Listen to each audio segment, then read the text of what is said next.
Hello, friends. I will hang out with you for a little bit here. It is Monday, the 13th of August. And if you saw my previous really short post, last night I played a show with Rick Agnew's Reformed Adolescents. They're called the Radolescents. Everyone except for the singer were in the band The Adolescents. The singer is Frank Agnew, Rick Agnew's nephew. Frank, who is originally in The Adolescents, it's his son. It was a great show, and it was great to see Rick. Rick is a friend of mine, and he's very talented. He's got a heart of gold. He's the kind of person that I love and respect. He is on tour, and the touring band, who I, for a minute, was going to try to interview, and you know how shit happens. But it's these guys from Saudi Arabia, and they're called Hajj. And it's two brothers, and they're doing this peace consciousness music where they're mixing it with punk and folk music. And I applaud Rick Agnew for having the vision and the guts to go on tour.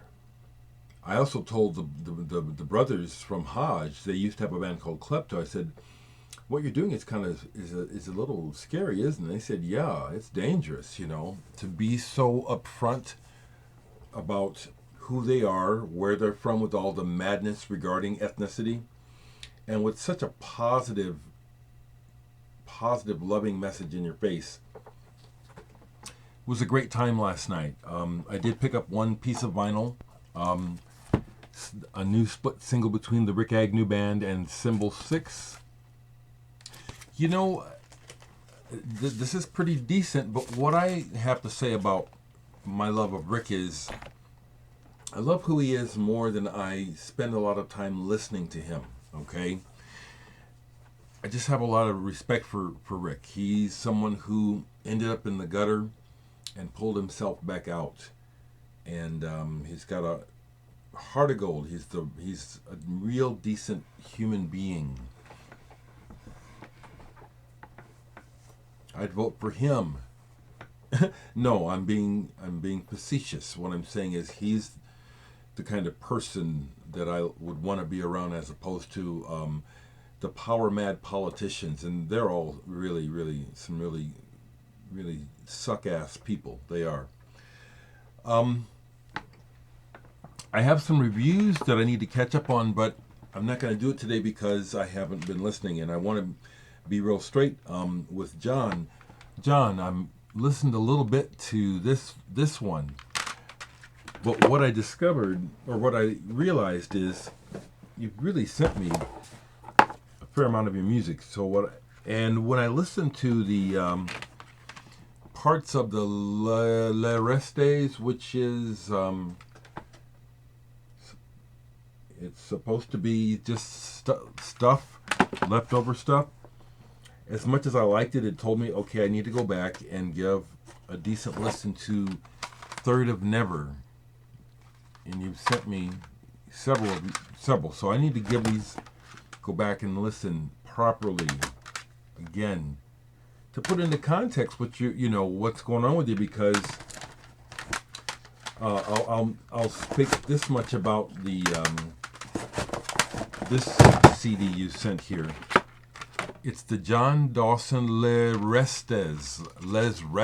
I don't know how you say that, but this is a collection of leftovers, scraps, and train wrecks. But what's interesting is I like several of these train wrecks as I was listening, in particular the AR and Machines piece on here. I like that. And you had approached me before about collaborating, but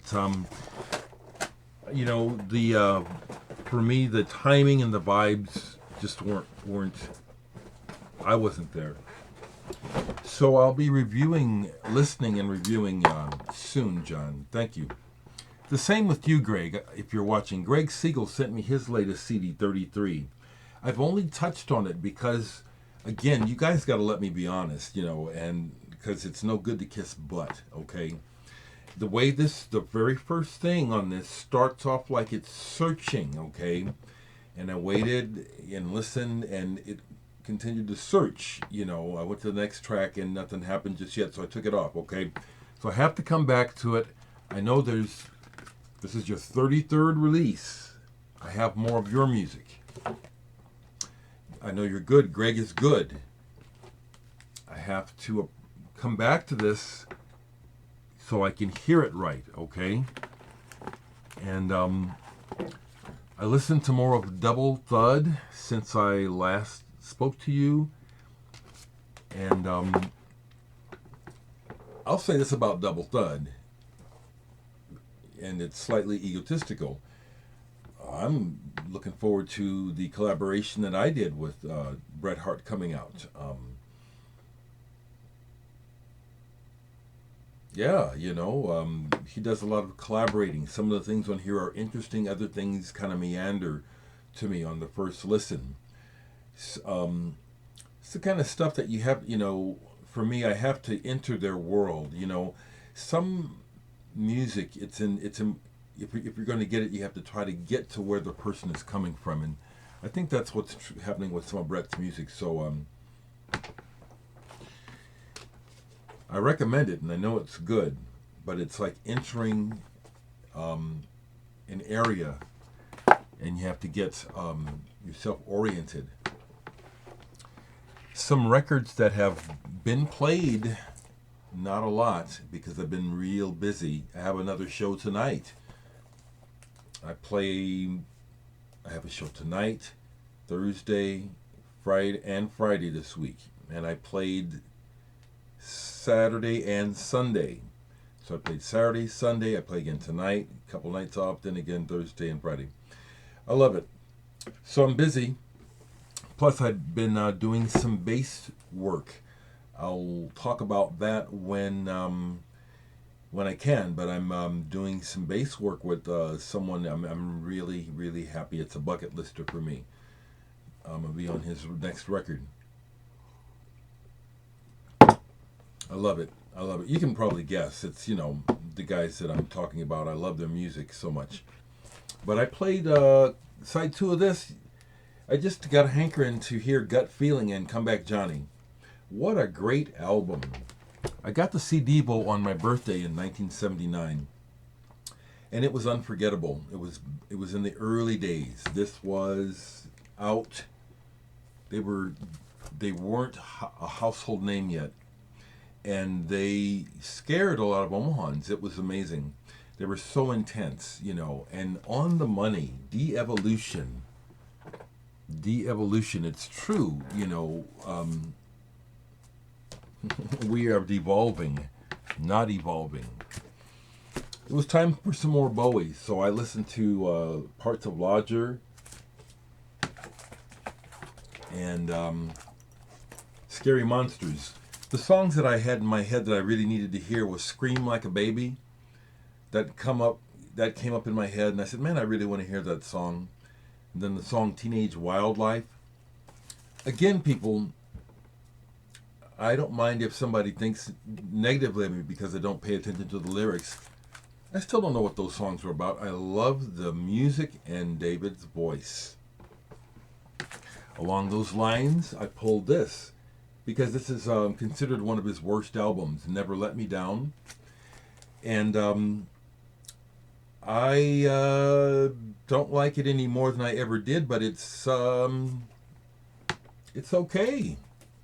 He was probably answering to the machine, do things that are trendy or of the moment, of the time. But this is actually not embarrassing. It's better than it gets panned for. So David Bowie's Never Let Me Down. And I just bought this, so it's been Bowie time, I've played this quite a bit, Is there anything else down here? Well, last Thursday I played with my brother, who's a jazz guitarist, and I had to practice with him because I'm a rock and roller. I am not a jazz musician. I don't understand music theory that well. I'm maybe just lazy, okay? But my brother can play the blues inside and out. He's very, very good. And he wanted to play, off of here, he wanted to play Maiden Voyage. He wanted to play Herbie Hancock's Maiden Voyage. Now, I used to play it with him, but I have a chart that I would follow because it's got a lot of changes, and I don't know where the chart is. I tried to pick it up by ear so I could play with him again. It's a complicated tune. It's amazing. It's like giant steps. It continues to move harmonically, constantly on the move harmonically. And since I don't know my scales properly, moving through those different chord changes, it's like you can get lost, you know. But what a beautiful album. Herbie Hancock's Maiden Voyage. What a beautiful piece of work. So beautiful. For the heck of it, I had pulled this and played it. Swamp Thing by The Grid. Remember The Grid? This is what one half of Soft Cell, Dave Ball is his name. This is what he did after Soft Cell. He started this thing. Electro, techno, and this is kind of a novelty record where they sample some banjo and some hootenanny music and then put it with techno. It's entertaining. You know, I have this because of the B-side, but actually excuse me, the B-side that I really like is not on here. It's on the CD version, not on the vinyl. Keep going. Another record I got in trade not too long ago is another record that I wanted from my childhood but never owned. The Eyes of the Beacon Street Union. I believe these guys are Canadian. I think some of the guys went on to the band Lighthouse. Produced recitation on here by Tom Wilson, the guy who produced Bob Dylan and the Mothers of Invention. This is of the period 1968-69. There are psychedelic elements. There are pastiche elements where they dig up the past and do like Tin Pan Alley and stuff. Spoken word.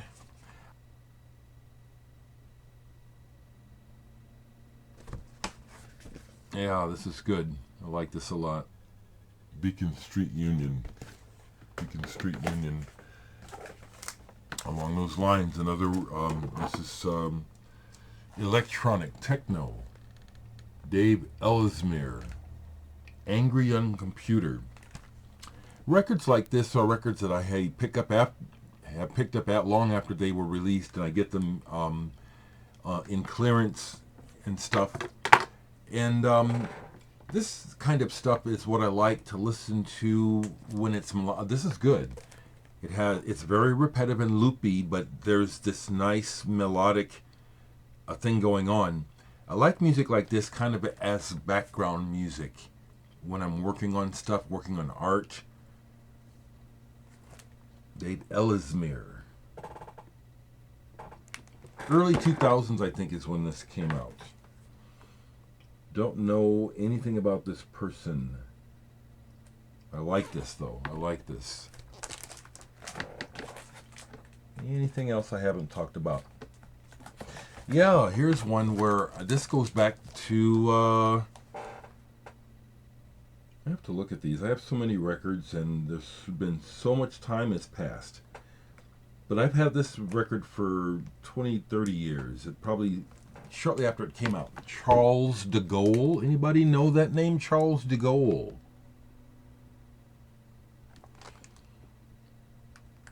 What is the name of this album? 3R48. I pulled it thinking, okay, this has been on the shelf. I haven't played it in years. It's probably time for it to go. I played it, and it's like, oh no, I really like this, and this reminds me of the new wave. That's what I was thinking of, the new wave. This might be that old. It reminds me of the new wave of the 80s. And he does a wire cover on here that's really pretty good. 1984. Yeah, I got it. Yeah. Yeah. And the guy's French. I like this. A Question of Degree by Wire. He covers that. And does it in this, kind of a strange way. I like this happening in my collection when I go and say, well, I'm thinking it's time for this to go, and I play it, and it's like, oh yeah, I really do still like this. And it has a nice textured cover. Isn't that nice? Yeah.